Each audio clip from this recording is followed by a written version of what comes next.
Fala galera, bom dia, boa tarde. Eita, tem uma saia aqui, pelo amor de Deus. É da live antes do Enem, era Halloween. Fala galera, bom dia, boa tarde, boa noite. Professor Rafael aqui. E no vídeo de hoje eu vou te dizer quais foram as 5 questões que você não pode errar de maneira nenhuma, de acordo com a teoria de resposta ao item na prova de humanas de 2023. Sim, existem questões que são notadamente fáceis, tá? Mas antes de eu começar, deixa eu fazer alguns disclaimers aqui com vocês, né? Alguns avisos. Bom, em primeiro lugar, eu não trabalho no INEP, então é lógico que não há nenhuma garantia de que essas sejam as 5 questões mais fáceis. Mas certamente, de acordo com a minha experiência, essas questões estão entre as 10 mais fáceis da prova. Isso certamente. Vocês podem me cobrar, inclusive, quando os microdados saírem por volta de fevereiro, beleza? Janeiro ou fevereiro, depois do resultado do Enem. Um outro ponto importante também é que eu vou mostrar as 5 questões aqui e elas não estão em ordem, tá? E não necessariamente eu vou dar mais fácil para mais difícil, embora eu tenha uma opinião, tá? De qual delas é a mais fácil de todas, tipo a questão mais fácil da prova mesmo.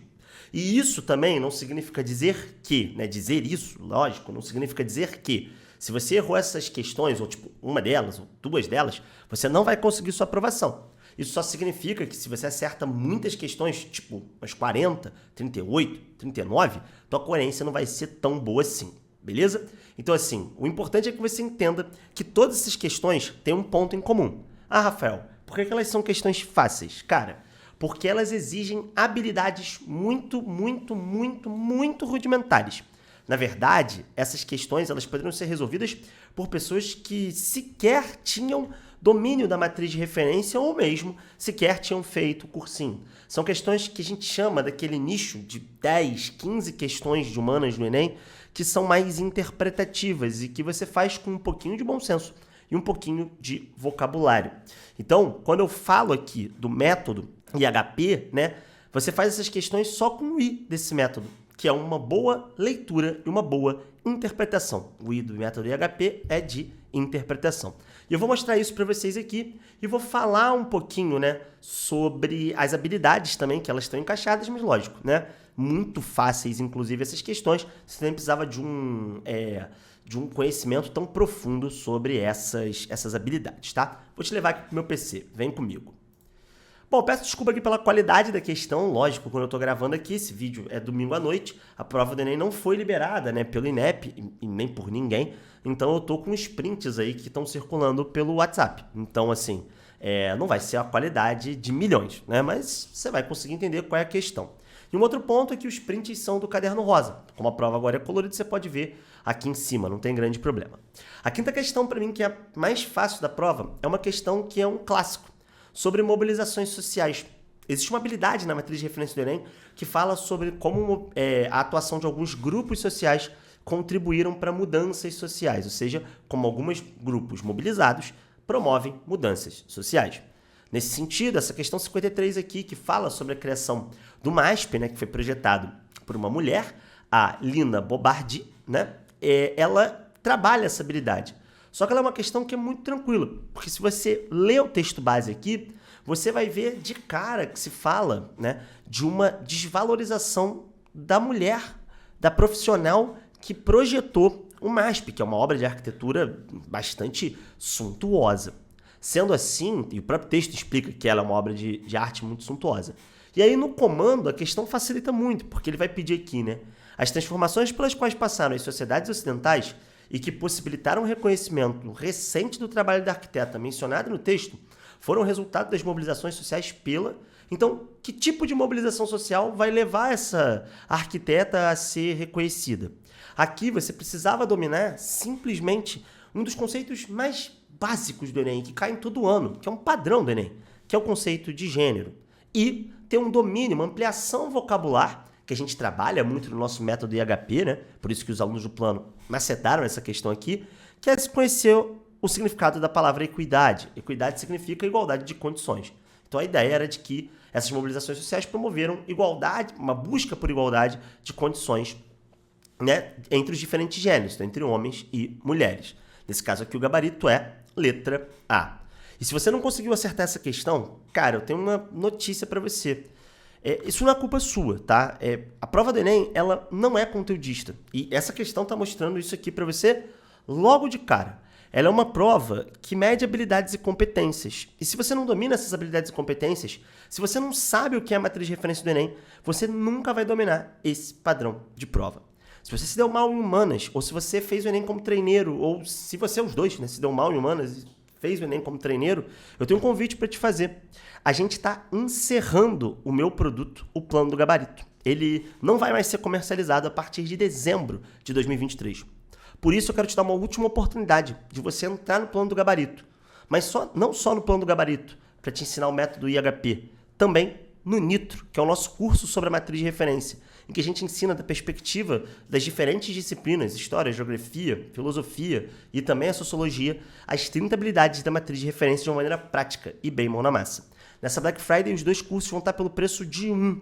E essa é a última vez que esses cursos vão ser comercializados. Então, se você quiser ter esse treinamento, que te levou mais de 2.300 pessoas a fazerem questões como essa, com o pé nas costas, clica aqui no primeiro link da descrição e se inscreve na lista de espera, porque a gente só vai mandar esse link na lista de espera. E só vamos mandar o link, lógico, depois da segunda prova, tá? Então, cara, se você quiser vir pro plano, se você não quiser perder essa última oportunidade de se matricular no plano que tá acabando, clica aqui no primeiro link da descrição e vem fazer questões como essa de forma mecânica, para que você não erre nenhuma delas, porque o ponto não é acertar só 4 de 5. O ponto é acertar as 5. Você não pode errar uma questão como essa. Se você quiser passar, cara, eu nem diria em cursos concorridos não, mas em qualquer curso, tá? E a segunda questão mais fácil que eu separei para a prova, né, de humanas, é essa aqui, que no caderno rosa é a questão 89.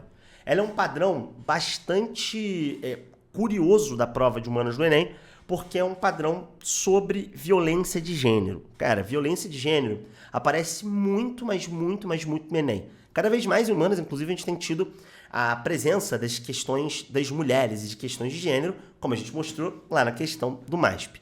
Nesse caso aqui, a gente está falando de violência contra a mulher mesmo, um tema que o Enem tem gostado cada vez mais de trabalhar. No ano passado, você lembra, caiu uma questão sobre feminicídio, ela também estava entre as mais fáceis da prova. Nessa questão aqui, o texto fala sobre a questão de negar dinheiro para a mulher, né, para ela comprar bens fundamentais ou usar o nome da mulher para tirar um bem, um produto que ela não está consciente, proibir a pessoa de trabalhar, enfim. Ela fala de diferentes tipos de violência, mas que não são a violência física, mas sim o que a gente chama de violência patrimonial. Aqui era só você saber o que é patrimônio, ou seja, o conjunto da riqueza de alguém, e o que é violência. Então, assim, essa é uma das questões que muitos vão acertar. Por quê? Porque ela não exige grande domínio de conteúdo e ela não tem um texto muito complexo. O texto é muito claro quando ele fala de dinheiro indispensável para necessidades pessoais ou comprar bens, da pessoa sem consentimento, ameaçar cortar recursos, enfim. O texto está a todo momento falando de patrimônio. Então, assim, essa é uma questão que é meramente interpretativa e muito ligada a esse modelo do Enem. A terceira questão que eu separei aqui, cara, ela também trabalha um tema que é muito recorrente, que é a questão indígena, mas não a questão indígena na colônia. Cada vez mais tem caído indígenas no Brasil, beleza? E, sobretudo, essa questão, ela trabalha uma habilidade que é típica da geografia, que é uma habilidade que está lá na competência 6, que fala sobre os impactos da ação humana no meio ambiente. Então, aqui ele fala logo na primeira frase, o clima está esquentando. E ele pergunta para você, o discurso do líder indígena explicita um problema global relacionado ao... E aí você vai ter que entender que tipo de ação antrópica, ou seja, que tipo de ação do homem, isso que significa ação antrópica, termo muito importante, um vocabulário conceitual muito importante, que a gente trabalha muito quando o Fred, que é o professor de geografia lá do Nitro, ele trabalha essa habilidade com os alunos, que tipo de ação antrópica provoca o aquecimento do clima? E é óbvio, a exploração predatória do meio ambiente, que esse indígena vai se posicionar aí contra. Então essa é uma questão também muito tranquila e que você não pode errar. O Enem sempre vai trazer uma crítica, né? Um padrãozinho do Enem. Ele sempre vai trazer uma crítica com relação a essa ação predatória do homem com relação ao meio ambiente, beleza? A quarta questão mais difícil, né? É uma questão que eu tenho, vai ficar um pouquinho tosca aqui, né? Mas dá para ler. A quarta questão mais difícil da prova é a questão 86 do Caderno Rosa, tá? Que é uma questão que fala sobre uma música da torcida do Fluminense. E parece uma parada aleatória, né? Ele fala sobre a música da torcida do Fluminense. Cara, mas não. Por que não é aleatório? Porque todo ano o Enem tem um padrãozinho que trabalha a questão do racismo, do preconceito racial, do racismo estrutural, de questões ligadas às questões raciais. Nesse caso aqui, eles trouxeram a música do Fluminense, que chama a torcida do Flamengo, né? Meu time do coração, de Mulambos Imundos, né? E aí fala que alguns tricolores querem mudar essa música, né? Assim como essa música, essa questão poderia falar, por exemplo, de cantos homofóbicos, tá? Mas eu lembro que numa das lives, inclusive anteriores ao Enem, eu falei disso, né? O Enem trata mais nessa habilidade específica, quando fala de grupos sociais, ele trata mais de movimento negro do que da população LGBTQIA+. Embora ele trate também de população LGBTQIA+. Tem que saber realmente esses dois, o papel e as lutas sociais desses dois grupos. E aí é muito fácil, né? Ele fala aqui dos senhores de engenho, os patrões das fazendas, da época da escravatura. E aí, mano, pra mim essa aí é a questão mais fácil da prova, tá?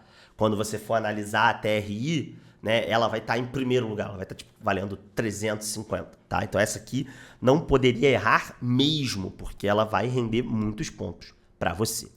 E por fim, não menos importante, para mim, inclusive, a das 5, que é a que tem mais chance de não estar entre as 5 mais fáceis, tá? Que é essa questão que é 85, salvo engano, do Caderno Rosa, sobre taxa de fecundidade. Um gráfico muito simples de ser analisado, assim. O Enem, ele tem essa coisa, ele tem uma habilidade dedicada, né? A ler informações gráficas e cartográficas sobre dados da realidade histórica ou, no caso, espacial, né? Que é a habilidade 6. E aí ele apresenta aqui para você números sobre taxa de fecundidade, que é uma coisa que o Enem adora. E ele vai te perguntar um fator determinante para a mudança desse indicador. A questão até é conteudista, só que por que ela é muito fácil? Porque o gráfico é muito facilmente interpretável, né? Muito facilmente interpretável. Então, para quem lê gráfico, assim, vai saber essa questão assim, de cor e salteado. E as opções também são muito esdrúxulas, assim. As opções, de fato, elas não condizem com a realidade. Talvez a pessoa pudesse marcar ali a letra E, né? A diminuição dos benefícios da licença maternidade, mas no fim das contas, isso não faz o menor sentido, porque a gente está falando de um período de 60 anos, né? Isso aqui, inclusive, a gente tem projeção para 2030, 2040. E essa diminuição dos benefícios de licença maternidade só aconteceu nos anos 90, no governo FHC, de 6 para 4 meses. Então, na prática, aqui o gabarito muito facilmente termina sendo letra D, que é participação feminina no mercado de trabalho. As mulheres vão para o mercado de trabalho e acabam tendo menos filhos. É um conhecimento quase de conhecimentos gerais mesmo, né? Então, assim, é uma prova que mobiliza muito essas questões também de conhecimentos gerais, tá? Deixa eu voltar agora, sair do meu PC para trocar ideia com você. Bom, galera, esse foi o nosso vídeo sobre as 5 questões que você não poderia ter errado na prova de Humanas do Enem. Eu fiz uma análise longa aqui, bastante longa, inclusive. Peço que se você tenha gostado desse vídeo, você deixe o seu like aí e que você não esqueça também de caso você, cara, tenha tido dificuldade na prova de Ciências Humanas do Enem, caso você tenha se convencido de que a prova de humanas ela não é uma prova conteudista e que você precisa aprender esses padrões que eu mostrei aqui e muitos outros, né? Dezenas de outros padrões que você vai precisar aprender em 2024. Clica aqui no primeiro link da descrição e faz sua inscrição para receber a nossa oferta de Black Friday. Lembra, o plano vai acabar e com isso também vai acabar a sua oportunidade de aprender e de dominar esses padrões da prova de humanas do Enem e dominar o método IHP, que já levou mais de 2.000 alunos aos 40 acertos ou mais na prova de Ciências Humanas do Enem. Então é isso, galera. Um forte abraço para vocês e a gente se vê na próxima.